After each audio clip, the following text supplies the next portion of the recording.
Welcome to the Empowered Wife podcast, where it's all about fixing your marriage without your man's conscious efforts, that you feel desired, taken care of, and special, even if your relationship feels completely hopeless. I'm Laura Doyle, and today I'm revealing what happens when your marriage drama ends. My guest, Kathy, and her husband had been sleeping in separate beds for 6 months. She didn't think her husband would ever change. And then she got the 6 intimacy skills. And that was over 20 years ago. She still gets tears in her eyes when she talks about how wonderful her marriage is now. She became a certified Laura Doyle relationship coach, and then a master relationship coach, and then a master coach for relationship coaches, and the CEO of a multi-million-dollar coaching organization. She's going to share with us about what happens when you end your relationship drama for good. That's coming up. But first, let's talk about what happens when your marriage drama ends.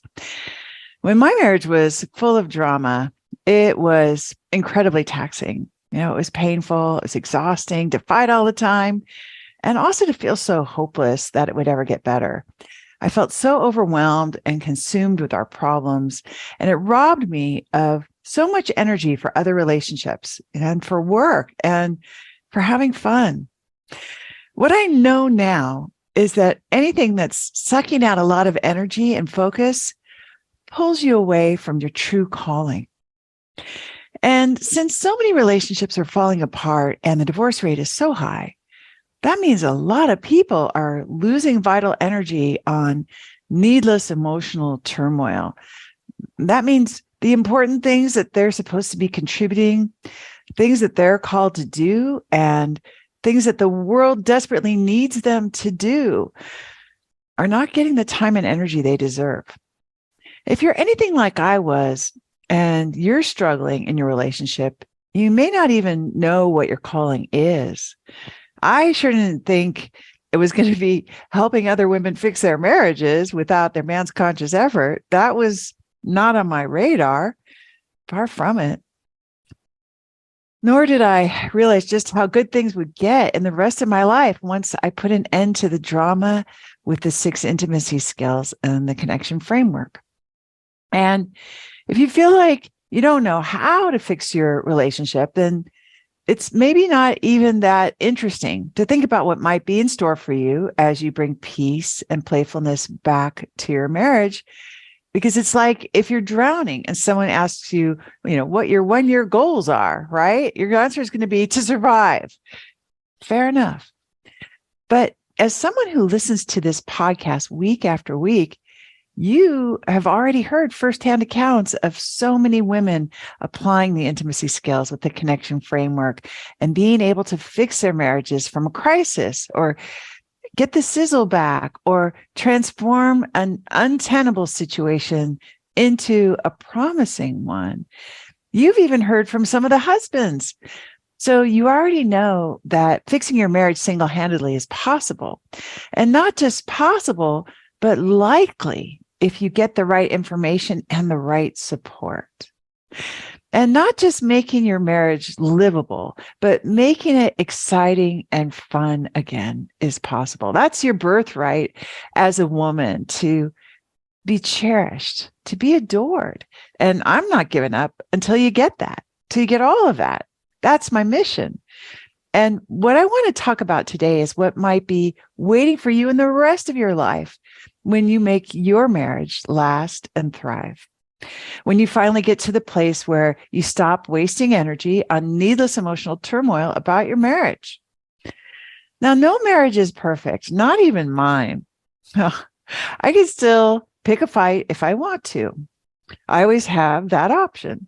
So every so often there's a kerfuffle around here, and John will say something like, "Let's not have a fight in front of the neighbors," while we're arguing about Christmas decorations or something. But it ends quickly, and one of or both of us apologizes, and the fun is restored. The playfulness is restored.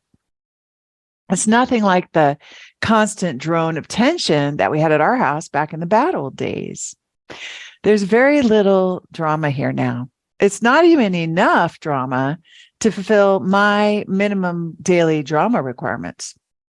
These days, to satisfy my need for excitement, I'm showing up for my purpose, to do what I was born to do, but couldn't get to do when I was causing and obsessing about the pain in my marriage. So if you're in the process of practicing the 6 intimacy skills with the connection framework, and you have the intention of making your marriage playful and peaceful and passionate, that's not only a worthy goal for you and for your family and for your community, it's also going to give you a breakthrough in living your purpose, in my experience, which benefits the whole world. How do I know that? Well, I didn't see it at first when my marriage was struggling, but a big part of the reason that we fought so much is because I was avoiding my own paper like the plague. Oh, what do I mean by my paper? Well, my paper is where the things I have complete control over live, like all my decisions, my attitude, what I create. I was always on my husband's paper instead, which was easy to jump onto because it was right there in my house and I could easily see everything he should be doing differently. And I told him so. I was like shooting fish in a barrel to just criticize his paper. But I didn't realize it was all an elaborate distraction from looking at my own paper. But looking back now, I can see a big reason I was so tempted to be on his paper instead of my paper back then was because the things on my paper were terrifying, so scary. It's so clear now, but it was murky and muddled back then. There was this big, purposeful adventure to go on called Ending World Divorce that I didn't want to show up for. Did not. That involved things like, things I was super scared to do, like telling my embarrassing stories in books and from a stage with a live audience. It included showing up as an adult to learn how to play volleyball for the first time, which I now know is the meaning of life, playing volleyball, or at least a vital part of my self-care. And while I'm much more comfortable with doing most of those things now, they all felt pretty vulnerable at first. They all made me want to tell my husband what to do to escape that vulnerable feeling. It was a way of hiding out. So yeah, I was more comfortable being the armchair quarterback of my husband's life, which was not terrifying at all. It was frustrating and lonely because he didn't like it and he didn't want to hear my critiques. But ending my marriage drama didn't just make my marriage a lot better. It made it possible for me to hear the nudges that my heart gives me about what's next. It helps me raise my eyes up to see a bigger vision of what's possible. So it's interesting to think about what your calling might be without the hard, exhausting work of being in a struggling relationship. Because as you remove yourself from your husband's paper and you really see your own paper clearly, something exhilarating and exciting happens. You get your marching orders like never before. And whether your calling is to be putting on a show or baking or organizing a team or teaching art to kids or being a coach or creating a podcast, it's going to be much more satisfying than having a State of the Union address on your living room couch with your husband. It's going to be much scarier than trying to control your husband too. But in my experience, ending the drama in your marriage goes along with showing up for your purpose in the world. And when you show up for your purpose in the world, really helps to end the drama in your marriage.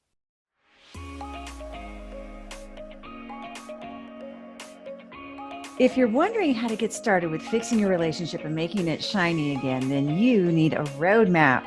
Get 6 simple steps to follow that will set your relationship up for success. Discover 3 common mistakes that wives make trying to fix their relationship that just make things worse when you download my free Adored Wife Roadmap. You can do that at getcherished.com. Go to getcherished.com now to get your roadmap in minutes.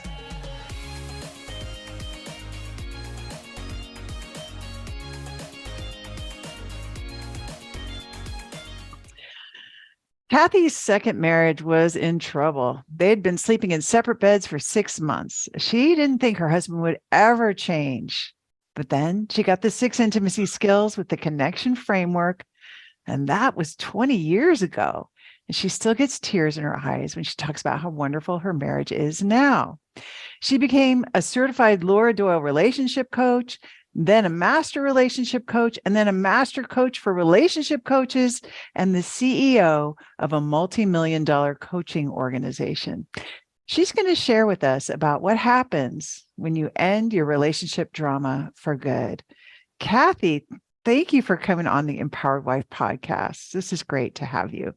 Oh my goodness. Thank you so much. You're welcome, Laura. Thanks for the honor and the opportunity to come on again and share even more of this powerful story we've been in together.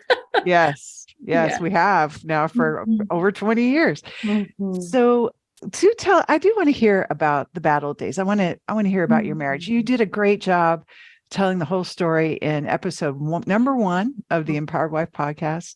But give us a brief, tell us briefly about the bad old days and what's happened since then. Sure. Well, I was on the brink of my second divorce, and I was estranged from my children's father from my first marriage. And I just was thinking it was going to have to change, or I was going to have to leave.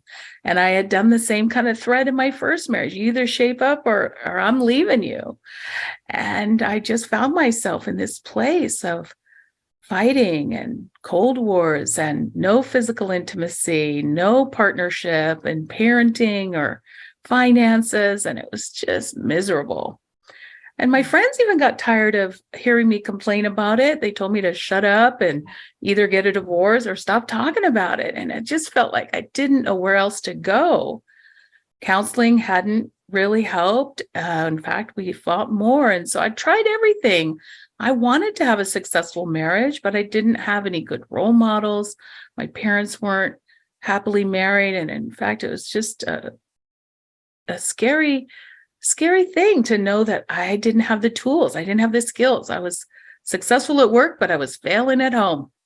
Yeah. Until I found your book, of course. And then I got some hope. And when I found your book, it just dawned on me for the first time, Laura, that I actually might have something to do with it. And it gave me hope because I trusted myself to do that work. I'd always been a seeker, and I was always willing to be accountable, and I just wanted more. And so I got your help and saved my marriage, as you know. And here we are, 31 years married in December. And it's the marriage of my dreams. It's beyond what I ever imagined, where he is just my everything. He's my hero in all things. He's been managing our finances for a long time. And as you know, I was a CFO. That was my work. And now he does it. We're flourishing more than we ever have. He's just wanting to dote on me and take care of me and make my dreams come true, including supporting me, leaving my career of 25 years and doing this full time. He just loves seeing me light up.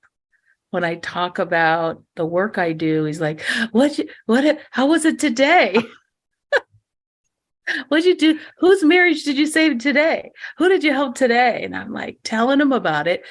And what he sees is that smile, that joy, that passion. And what a change from the bad old days when it was fighting and complaining. And I had no gratitude in my life and no respect and certainly no vulnerability. And now that's just my life now. Yeah, we call you the vulnerability queen. Yes. So that's a big strength of yours now. Yes.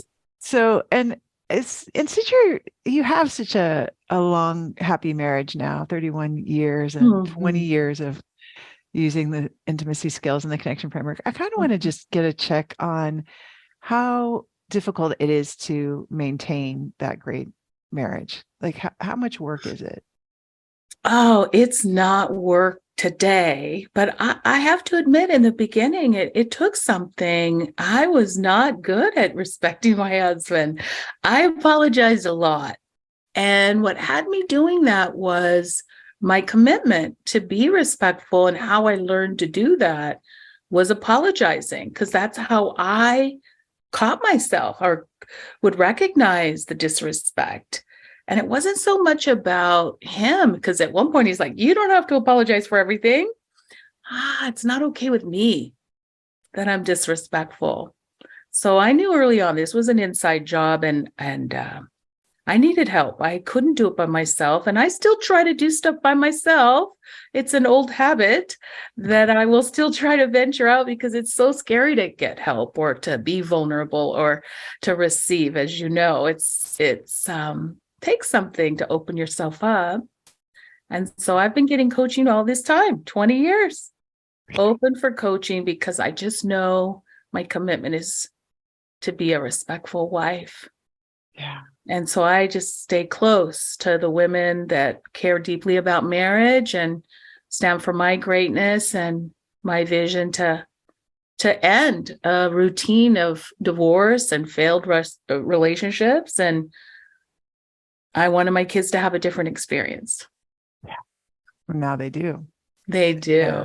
Yeah. Let's hear about that a little bit briefly, because you have such a miraculous story with you had a blended family. I did. Second marriage, as I said, for both of us.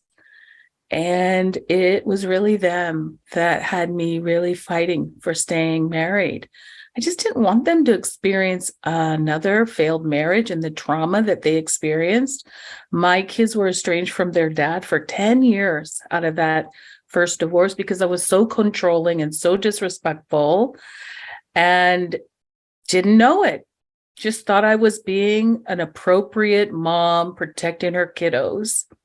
Yeah. And Doug didn't have his kids when I met him. He had them once a month and in the summer. And so I was dating this single guy, divorced, and had all of his time and attention. And then 2 weeks before our wedding, they moved in overnight. He became a full-time dad because of a breakdown in his kid's mom's life. And oh my gosh, all havoc broke out. And so here I had this estranged first husband and these kids who just left their mom's house without saying goodbye to any friends or bringing any of their things. So I had some pretty angry kids in the house, and I was running a tight ship, very controlling, very authoritarian style. That's how I survived. And Doug just came to me and put his hand on my shoulder. He goes, we won't be doing that. I'm like, oh, we won't? And I was disciplining him pretty harshly. And he's like, we won't be doing it that way. And I'm like, oh, there's another way. And so it's just really something I'm proud of, that we not only saved our marriage after those kids enduring the early stages of fighting and conflict, and we were heading for that divorce. And in some ways, I blamed his kids for it. They got between us. Never was my kids, right? It was always his kids. His kids, right? It was only his kids. Yeah. I had a lot of evidence. Yeah. And now, oh my gosh, Laura, now just fast forward, like I'm best friends with all four of my kids, and his kids are my kids. They're my kids. I'm their mom, and they're all flourishing and doing beautifully. And we talk regularly and visit often. They all want to be with us. And I just think, gosh, so many empty nesters don't have their kids visiting as often as ours do, or want to share their families with us. They're all parents now. And so we have 7 grandchildren, and 3 of them were here last night, and just cuddles and love. And I'm going to have another one come today. And I talk to my daughters all the time on the phone, and they practice this work. They love my transformation. They want it for themselves. Yeah, it's really amazing. So it's a different family legacy that you're handing down than the one that was handed to you. Definitely. Yeah. It's a big pinch myself. Oh, thank you. Yeah, I would be so proud. I mean, and it was through learning particular skills, like learning to play piano or learning to make an omelet, right? You learned the skills to have a happy marriage, and now you have a happy marriage, and intimacy with your children and with your Yeah. grandchildren, uh, your whole extended family. So, yeah, I think it's just worth celebrating, right? It really is. I'm so, so proud of all of us. And we cherish the learning that we got to go through, the grow through. We grew through the pain of becoming a blended family. And it wasn't for these skills, we would have never made it, Laura. We would have never made it. Mm. And of course, I have to say that estrangement also ended because of these skills. My kids got their dad back, and our friendship came back big time. So And you and your ex-husband are friends. oh yes, very close friends. And so is my husband with him. Which Yeah. not everybody can say that, right? No, no. That's a wonderful thing. Yeah, I love that. Yeah. Well, Hmm. congratulations on that, Kathy. It's still a huge accomplishment. I know you continue to grow and learn, Hmm. even to this day, but it's what a wonderful place to be, right? What an enviable place to be, with your Hmm. blended family. Hmm. Thank you. I want to go back for a second though and talk about what other, like what was happening in the rest of your life when your marriage was struggling. Oh, I was wildly successful. I was a private school CFO. I'd been building a big $30 million building and doing bond financing. And I was on the Chamber of Commerce board and on the PTA committee. I was like all that, Laura. Yeah, But at home, ah, not it was, not and so no. I was keeping up appearances. I was doing a lot of pretending and, was successful. And yet I was hiding out. I didn't have a formal education. I didn't want anybody to know. That was one of the ways I was like so like embarrassed or vulnerable or insecure, really. And so this is where a lot of control came in to cover up that insecurity. And thank goodness I had mentors in the workplace who stood for me then and really just always invited me to not be so prickly in the workplace. And then when I found you and these skills, I started practicing the skills there too and transformed all those relationships. But yeah, I was really hiding out and being successful at work, but failing at home. I didn't know how to change that hat you talk about. I came home managing my husband and my kids like it was my department. Yeah, right, right. So, and what do you mean hiding out? Tell me more about that. Laura, I've known for forever that I'm meant to make a difference and to not let my own pain go to waste, pain long before I met my husband's, and that I was going to break the chain in my family. Felt a moral obligation to do that. I came from just a terrible situation at home growing up, and I didn't want that. I wanted something better. And so I worked really hard, and through working really hard, I got a lot of recognition I never got as a kid. And Mm. so I just knew deep down inside I was meant for more. And I thought it was through hard work. And that's what it looked like for a while. But inside, I always knew it was something more vulnerable than behind a spreadsheet or being an accountant. I knew that I was meant to share my story, to help other people through sharing my story. And I didn't know how. I was too afraid. I was too embarrassed. I didn't want to shame my family or tell on people. Right. Fear really stopped me for a long, long time. Even when I first met you, I just kept it really local and kind of accidental. I helped a few people over the first 5 years. I led workshops, but I didn't market myself. It was just by word of mouth. Still hiding out, not wanting anybody to know I was a surrendered wife, Yeah. practicing these crazy skills. Now, so embarrassing, right? Yeah. They're like, oh gosh, it's definitely not submissive. It was really dignity, learning how to be dignified. But I didn't quite know back then in the early 2000s, how to convey it. I think we've learned a lot over these years, so That's what I mean by hiding out. I was like using my lack. I even went back to school to get that piece of paper. Oh, That was part of how I continued to hide out. Like, let me just go get more uh, education so that this success I've had as a CFO can be legitimized and I can get to that bigger, higher private school, that bigger paycheck, and make it legitimate. So I wasn't feeling so embarrassed. It was just more hiding out. okay. So Yeah. you got like a degree in accounting or whatever, CFOs. Okay. But that still wasn't really part of you knew that wasn't what you were meant to be doing. No, no, not Okay. at all.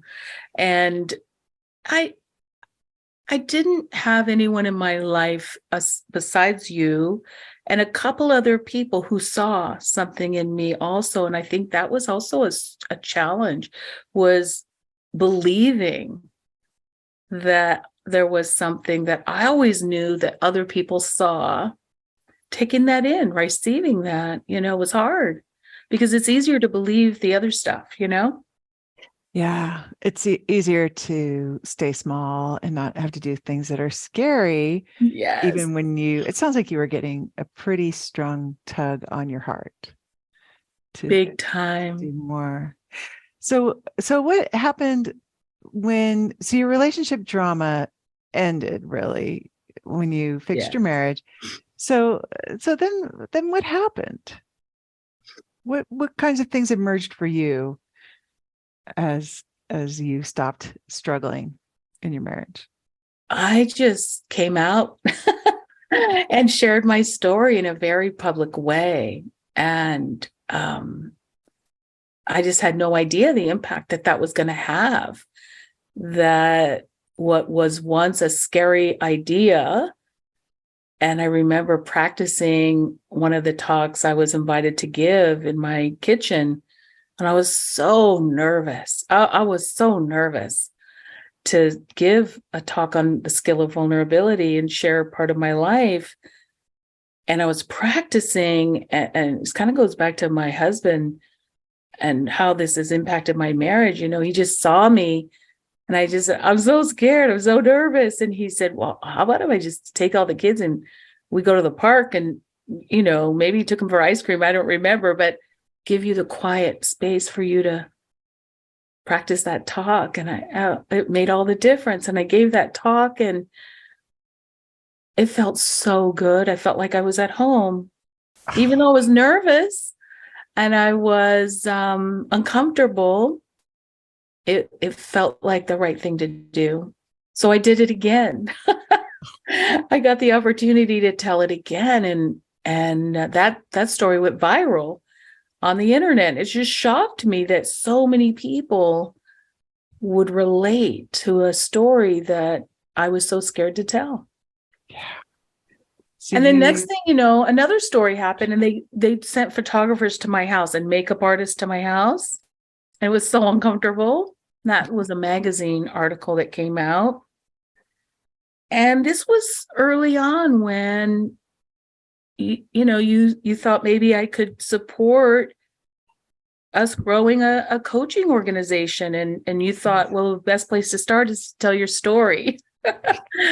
And so I thank you for giving me those opportunities to share those stories because I really felt, this is it. This is where I'm meant to be.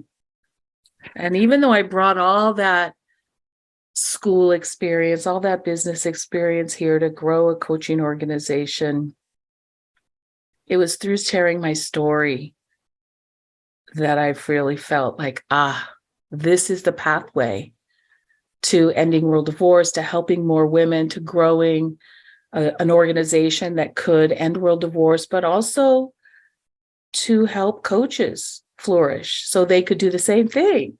Because I bet they were scared just like I was, That was my hunch anyway. Yeah.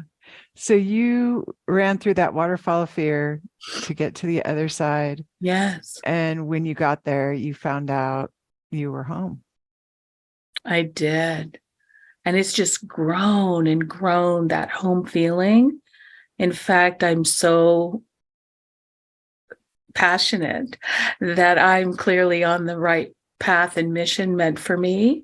I didn't know it at the time. I thought it was just going to be helping women save their marriages. I didn't know that it was going to end up becoming like this master coach, help coaches flourish in the world and have them flourish and get to tell their stories to make the difference they're meant to make. Yeah. Yeah. Yeah. It's all grown kind of organically. Mm-hmm. But I don't think any of it could have happened while your marriage was still struggling. Really. Is that fair to No, say? Yeah. I started my journey knowing that I needed accountability and structure. So I wanted to get coaching and be trained to help other people at the same time of saving my marriage. I just knew I had not read many books I'd bought or programs I'd invested in that I hadn't done. I needed accountability and structure. That's just what worked for me. Yeah.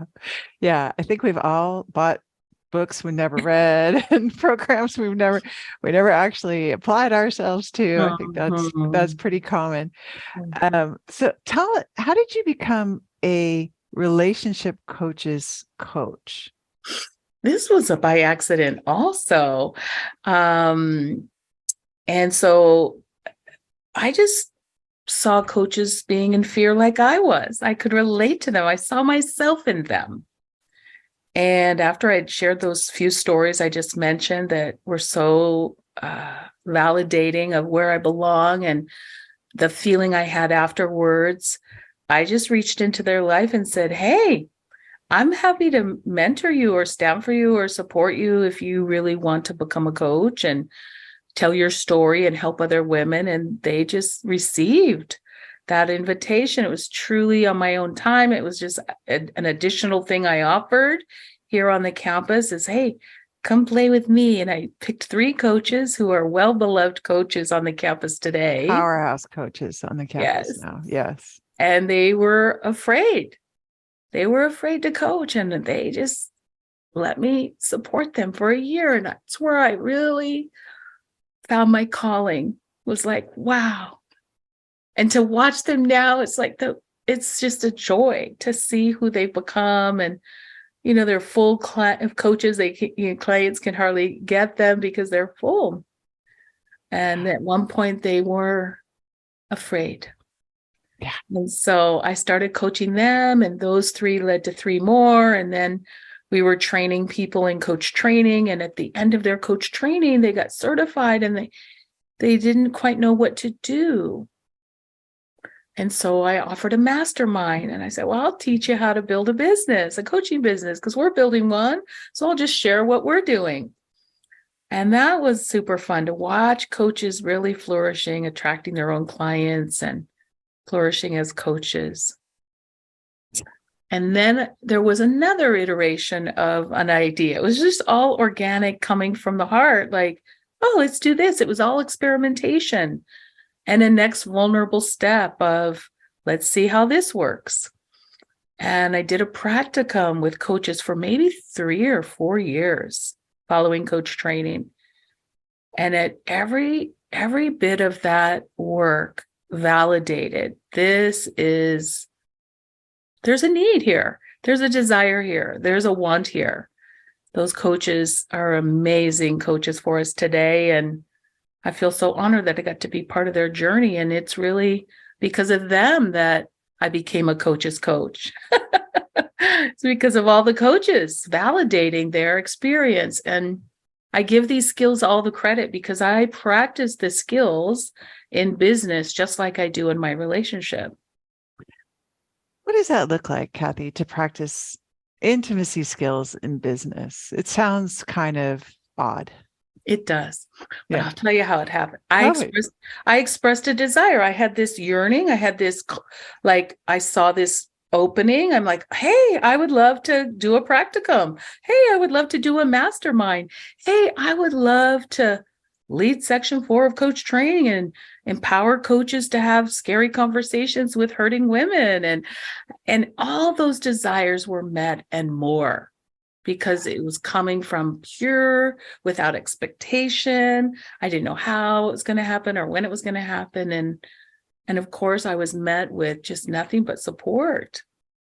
And it took courage and vulnerability to step Yeah. out and experiment, right? It's just an experiment. You invite us to experiment with the skills. And so desire certainly is something I love, whether it's with a vendor or these ideas that I've talked about. I just love practicing the skills with vendors that we have, or just community, right? Whether it's things here at home, our gardener, our new roof people, or at the grocery store. I'm just always expressing my gratitude. I'm smiling a lot. I'm respectful now. I don't throw fits in stores. I see the best in people. This is another thing that is so beautiful to experience, which is to really stand for other people's greatness. That wasn't the way it was before I found these skills at work. When I was the CFO, I was just always finding fault with my employees. I was being critical constantly, and I wanted to control everything because I thought I was better at it. And now I get to relinquish control. I get to receive support and love. I get to express my desires, and it's delicious. Delicious. It is delicious. I work in this environment you're describing. Let me tell you, it's delicious. And we all love it. This culture that you've created it is like a lot of our meetings are more like love fests than anything I remember from other corporate experiences. So, but it sounds a little contrary. Like you're saying, I would try to control my employees when I was CFO, but isn't that appropriate in business to control in business? It's interesting you say that, because there are things, right? There's policies and procedures that need to be followed. But I have found when I express my desire for that policy's fulfillment, people just want to fulfill that. People want to do the right thing. Yeah. And if they can't, I like to create enough safety where they can say, I can't. Yeah. And there's no judgment, right? There's just honoring one's desire and what fits for her, and not compromising a policy or a procedure. Like, I just really would love this policy followed because it has things work. And if you can't, I totally get it. It's okay. Yeah. I love that. And this is a great example of you expressing your desires and the universe just rearranging itself, because the position you have now in the world, it didn't exist, right? You created it all through desires.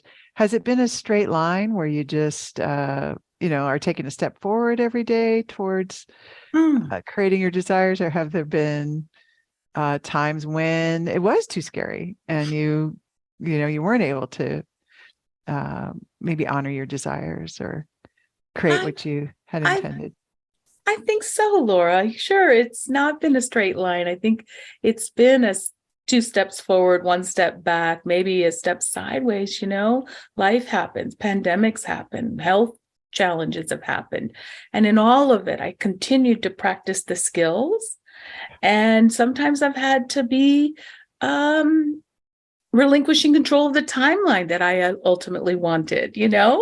I have some exciting things coming up here, hopefully later this month. And I thought it might have happened earlier this year, and it just didn't happen on the timeline that I had. And so I kept giving up expectations for the when and the how. And it's just been another growing experience of these skills, really more receiving, more relinquishing control, more being open and receptive to what else might be possible. So this is, you're alluding to, you got another tug on your sleeve for something that you desired and feel passionate about. We're going to reveal that in just a second. But okay, I want to ask you about, because everything you're describing sounds like a feminine approach to business. Definitely. Yes, it really is. This is so good. Thanks for reminding me about this this approach about practicing the skills in business because it's what I wanted more than anything. Because my approach previous to these skills was very masculine. And every conference I went to be a better CFO or to manage the business. And in life, really, there has been a masculine approach, including building a coaching business. I've been to plenty of coaching schools. I've been coaching a long, long time. Long before Laura Doyle Connect, I was a coach long before. And the approach is masculine. And it got my marriage in the ditch, frankly, this masculine approach, because as I said, I didn't know how to change my hat. And I just thought I needed to boss people around and to be authoritarian. And it alienated people. And I felt horrible about myself. And so this way of being is much more attractive to my husband.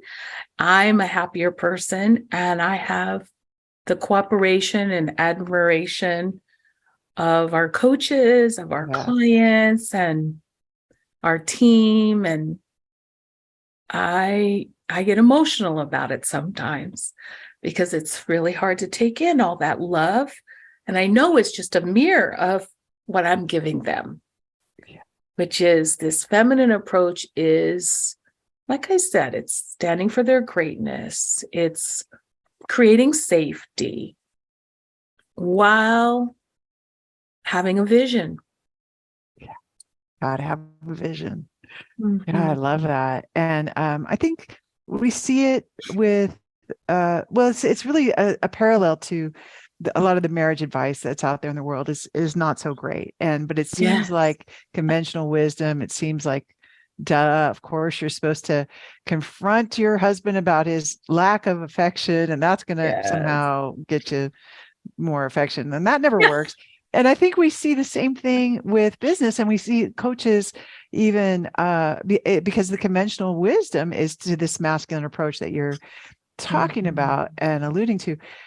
And it hasn't been as effective, we've seen, and it doesn't necessarily benefit the marriage and the family as well as this feminine approach that you have kind of forged the way with.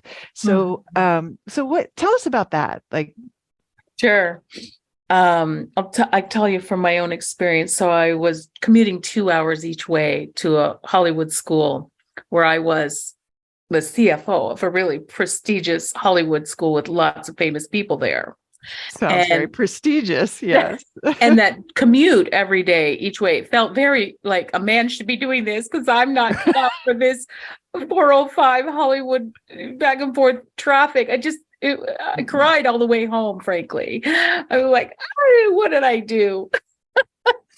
And when I realized that wasn't for me, and it felt very masculine, the workplace felt masculine. You invited me to work from home in my yoga pants. I'll never forget that day. And I'm like, what? And you first invited me to practice self-care, which I thought, what kind of a boss or employer or partner, business partner invites you to practice self-care? And you tease me often when you're like, I'm making note of that. I'm making note of your self-care. Yeah, because you took a nap. I'm going to put that on your review because that's what we like around here. Yeah. So I did. I sat from home and I felt very feminine. I felt very relaxed and happy. I could take naps. I could talk to women, hurting women. That's what you invited me to do. Talk to hurting women and see how we could help them. And I tried it the other way, the business approach, the masculine approach, and it didn't work. Because I was trying to impress you, Laura. I was trying to, win, and it didn't work. And I just felt something in me decide, well, maybe I should practice these skills. Maybe I should try practicing these skills. I mean, I've been practicing them all these years. Maybe it works here too. So it was way back to the very beginning of me going, maybe I could just be vulnerable with the other one. Maybe I can just not try and just listen. Maybe I could just hear her pain and relate. When did I feel that way? And when I started to do that, Women, like, can you be my coach? I want coaching. It just happened organically. It just happened beautifully. You're And then I was like, magnetized. oh my gosh, I got to teach some more people how to do this. And I had to tell on myself that in the beginning, I wanted to get an A+. I wanted to have the scoreboard. In most sales teams, right? There's a scoreboard. How many calls and how many conversations and what were your results and what were your stats? And that's the focus. And that wasn't my focus. It started to become, what was the woman whose life is about to change? And I'll never forget the woman early on, one of the first women who said yes. She said her and her husband walked to the courthouse together to cancel their divorce. I'll never forget it. It's like that was the result of a feminine approach to business, is that you can have women feeling safe and connected. And so, there's been some coaches here who've invested in serious business coaching and they quit. They got frazzled and their marriage suffered and they suffered. And it was almost like the skills went out the window because they were striving and trying and working so hard, doing all kinds of things. Yeah, trying to sell. When we don't sell here. We don't sell. No. We don't sell. And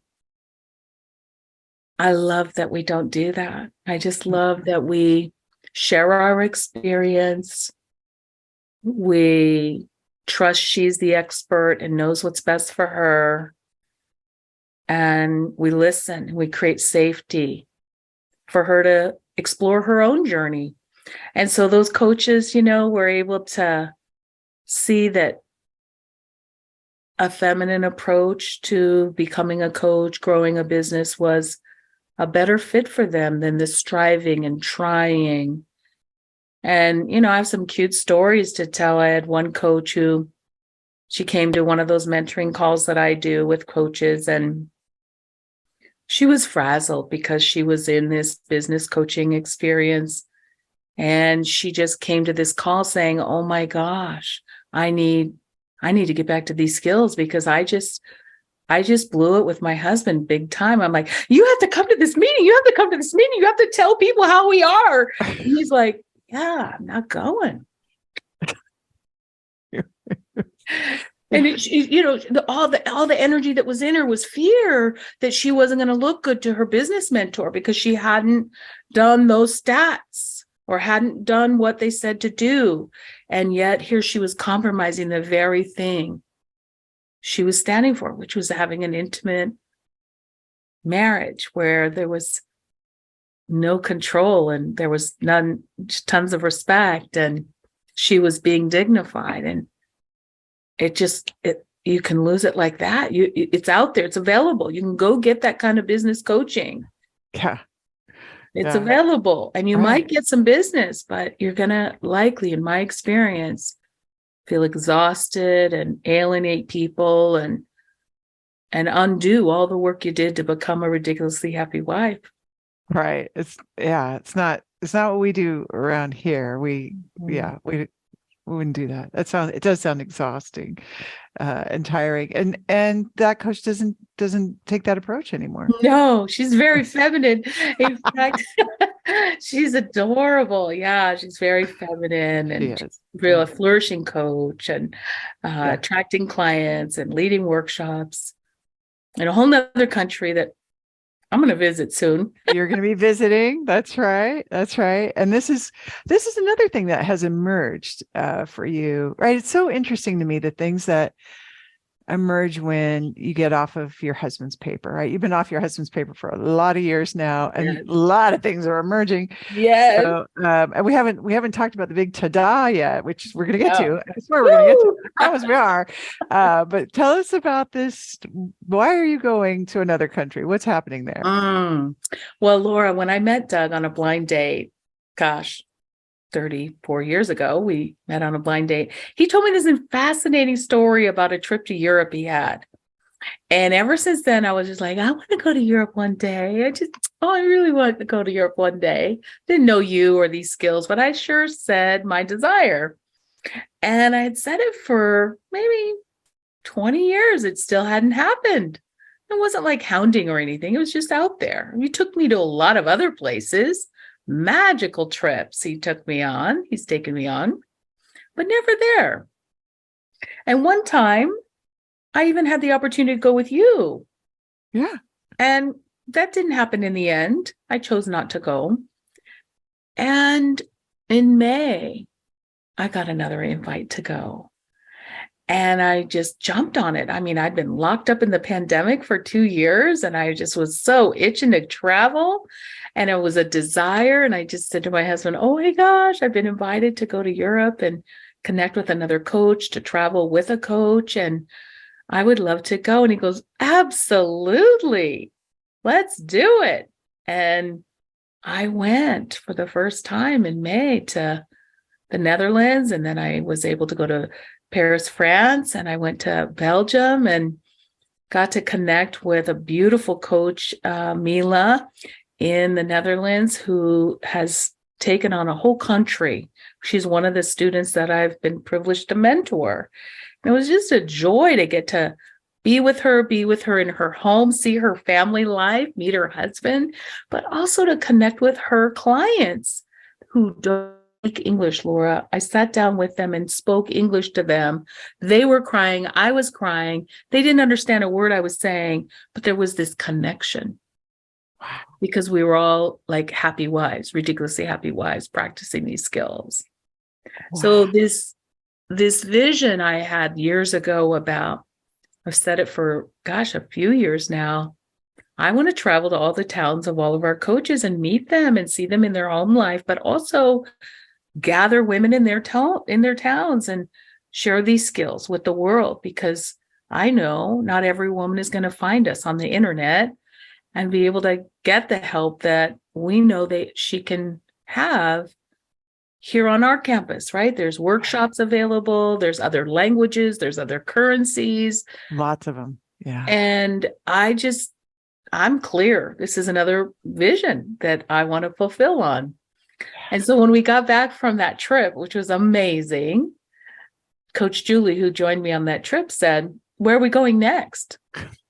It's like, she's part of my vision now. She's part of my desire. Like, it's happening because I have these people who like, oh, I'm on that. I want to do that. Yeah. And I immediately said, oh, Australia. Absolutely. We're going to Australia next. And when I looked up this summer, I'm like, wait, we have 8 coaches in Australia and New Zealand and more coming. I'm going to Australia. And I just booked my ticket just a couple of weeks ago. And now we're going to put on an event there in Australia and New Zealand for women who want to practice the skills and become happy wives. And I'm thrilled to be able to work with all of them and come and support them being wildly successful. Wow. Yeah. Did you ever think you'd be taking these trips, like the trip to Europe? Did you ever think you'd go to Australia, Kathy? Like, no, not pre-skills. No. Who was I? I mean, who was I to run a multi-million-dollar coaching organization? Who was I to be a mentor of coach? I mean, no. And yet I feel at home. I feel this is it. This is my calling. This is my purpose. This is why I'm here on the planet, is to make a difference, to stand for the greatness of others and receive that love and greatness that people are giving to me. Yeah. Well, you're awfully good at it. You're so good at it.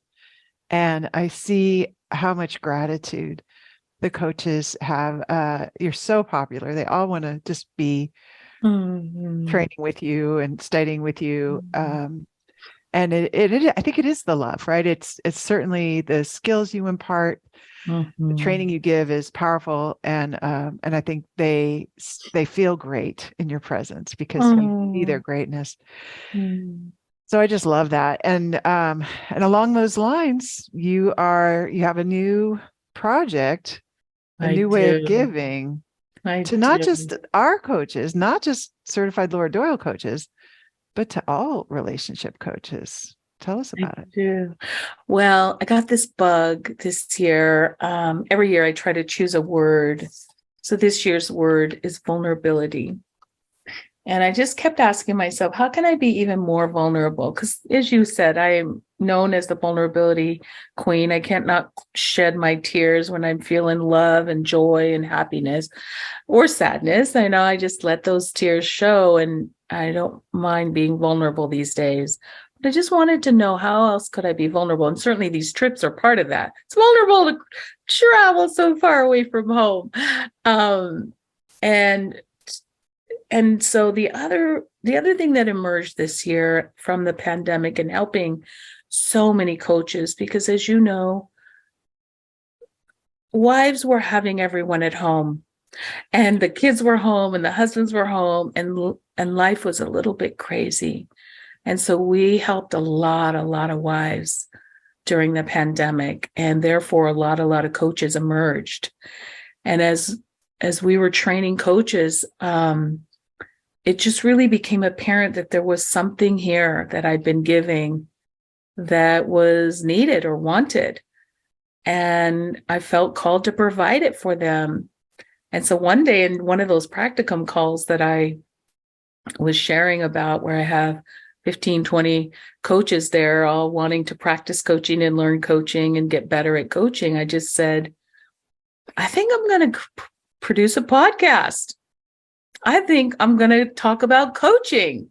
And that way you can go back and listen. I found myself repeating myself one-on-one with people a lot. And they would say, oh, this is so good.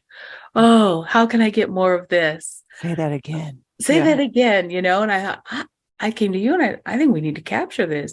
I think there's something here. And so all year long, I've been working on producing the Successful Relationship Coach podcast. And it's been a scary ride, Laura. I've cried and I've fretted and I wanted to quit about who am I? What am I doing? Oh my gosh. But here I am. I'm ready, and I can't wait to not only provide a resource for our coaches and the coaches who train with us, but I just can't imagine any relationship coach in the world being wildly successful without the 6 intimacy skills. And so I just want to reach even more women who are helping women to be able to help them with these powerful tools that you've given us. So that's my hope, is to reach even more women, so even more women can know about the skills and they can be empowered as coaches to use a feminine approach to building their coaching business and helping even more people. Well, I've been privileged to hear I got a preview of many of the episodes. They're terrific. They are very engaging and just so full of wisdom and things that I don't hear anywhere else. I've never heard those things anywhere else. So I'm excited for certainly all of our coaches to get to listen to them. But I think they'll be so helpful for coaches of every stripe and color that are like us, passionate about helping women in their relationships, helping marriages succeed, since that's what we really care about. And I really hear that there's fear. This is an act of courage for you it's not that comfortable every day to do this. It isn't, but it's time. Just like the nudges I had long ago. This is all everything's been in preparation.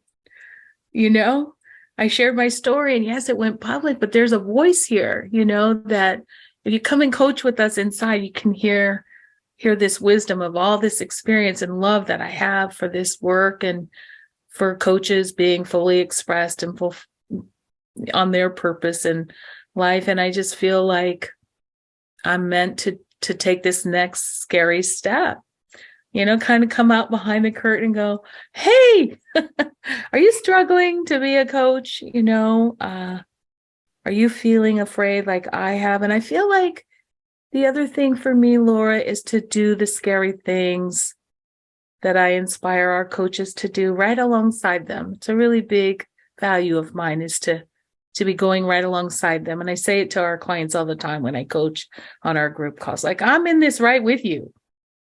You know, I'm learning how to graciously receive more every day. Yeah. Yeah. So I know for me, my control used to come out as, or my fear used to come out as control, I should say. Yeah.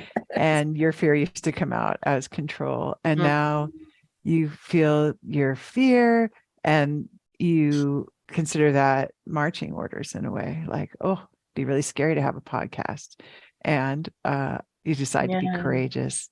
I love that quote from Ambrose Redmoon about how courage is not the absence of fear, but the decision that something else is more important. And this is you deciding. It's so important to live your purpose, to be able to fulfill your mission by being a coach's coach, and really sharing everything that you've learned over these past 20 some years about how to best help women who are hurting in their relationships. So I just admire your courage and the example, the role modeling that you're doing for all coaches everywhere. What would you say? Thank you, Laura. Thank you. You're welcome. You're welcome.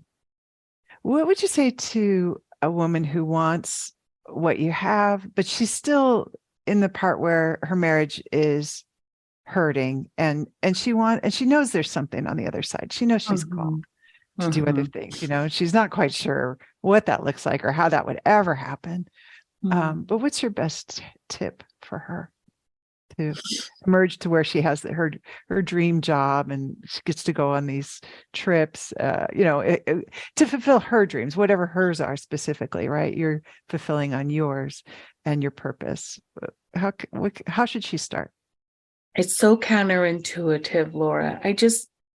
I know paying it forward, the piece of your connection framework called paying it forward was the impetus in a lot of ways for me keeping the skills alive. The more I help other women, the more I keep them alive in my own marriage. And I think not letting your pain go to waste, really putting yourself in a situation to immerse yourself in a vision for yourself. Maybe it's just your family that you're going to help, or your cousins or your sisters or your family. Maybe you're never going to build a coaching business, but to immerse yourself in this work and really give yourself permission to grow in these skills and to make them your life. Not only can you benefit in your marriage and in your family and with your children, like I have, you could have your workplace completely be a different experience. Your community could be a different experience. And who knows, you may really, in fact, change the trajectory of families everywhere. And what an incredible gift that you could give. And so I just believe every client is a future coach. I always see that in them, like, oh my gosh, you're so brave. You're so courageous. You're so willing. You're so committed. That's a coach to me. Yes.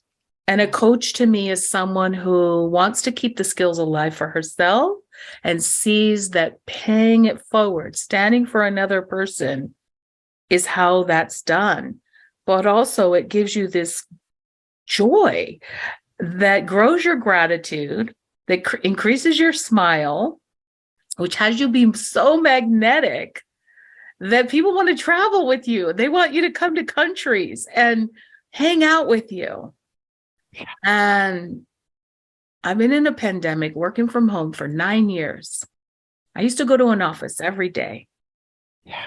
And I have more connection, more love, more friendships than I ever had going to an office. All in your yoga pants. Yeah. I hope you're wearing them right now. I am. Okay. I dress from the waist up. That's right. That's the Zoom life. This is the Zoom life. So what would you tell yourself if you could go back in time and say what you know now? You could tell Kathy that. What would you say? The journey is worth it. It's all going to pay off. It's all going to work out. And I wouldn't change any part of it, including the struggle, because I think of the metaphor of the butterfly, they have to come out of that skin. It's a painful process of wiggling out of the skin of that caterpillar. But boy, on the other end, it's like magic. You get to fly. You get to fly. And I feel like that I'm flying. I really am flying right now. And I'm flying high. Yes. And it's thrilling and it's exhilarating and it can be terrifying. Yes. But I hear it's worth it. It's worth it. And to really just choose your faith over your fear and take that next indicated step. I just kept wanting to hide out. And every time I tried to hide out, another opportunity would come my way, or another idea or another vision. And just to step into it, even if you don't know how it's going to work out. We tried many of things that didn't work out, but kept trying. Yeah. And I certainly did that in my marriage, right? I just kept trying, experimenting, and growing, The depths of this work, it's deep and wide. Yeah, it is. And you and I continue to grow in the work. Like there doesn't seem to be an arrival to, a destination. You go, oh, I'm here, I'm done with practicing these. Yeah. Mm-hmm. That there's always something that to be courageous about. More marching orders are coming about what to do next. And they just come through your heart, it sounds like. Totally. I mean, just this week, I knew this interview was coming, okay? And I was just about to, I just handed over all of the plans for the new podcast. And I just thought it was all done. And then there was just some receiving to do that I didn't know was coming my way. And even after 20 years of practicing these skills, right, I still got afraid. I still wanted to control. I still wanted to jump to that older conversation of hurt, and it only lasted a minute, Laura, because I got some coaching. I knew what to do. I got some amazing coaching. And then you know what happened? I got to coach a client the very next day on the same challenge she was having. And I was so raw with my own transformation that it was so rewarding to coach somebody. Like, that's how it happens. Yeah. You didn't let the pain go to waste. Well, and that is why you are the amazing Master Coach Kathy Murray, an incredible rock star, superstar coach, leader of the whole Laura Doyle organization. And my dear friend and mentor also. Wow. And I'm so grateful for all that you're giving. I want to invite everyone to go listen to the Successful Relationship Coach podcast. You're going to love it. I love it. It's available everywhere that you can get this podcast. So wherever you're listening now, you'll be able to find it there. Kathy, thank you so much for giving us all this wisdom, inspiration, hope, and possibility. Oh my gosh, you're welcome, Laura. Thank you. Thank you so much. If you'd like to be my guest on the Empowered Wife podcast and share about how you fixed a struggling relationship using the 6 intimacy skills, I would love to interview you. Just go to lauradoyle.org/podcast-guest to let me know that you are willing to make a big contribution to ending world divorce by telling your relationship story. I look forward to meeting you. That's lauradoyle.org/podcast-guest.